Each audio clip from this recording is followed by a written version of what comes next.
قال نبي الله داود بحق علي بن أبي طالب عليه السلام. ماذا قال النبي داود؟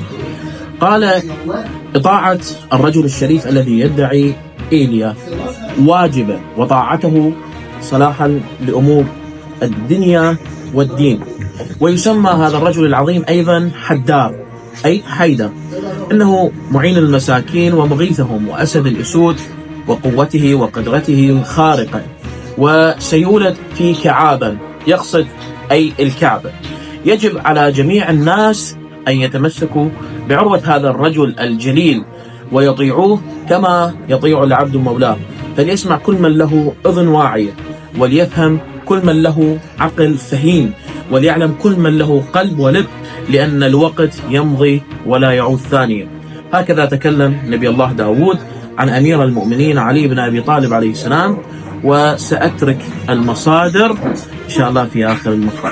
جعلنا الله وإياكم من المتمسكين الثابتين على نهج أمير المؤمنين وقائد الغر المحجلين والطاعن برمحين علي بن أبي طالب عليه السلام.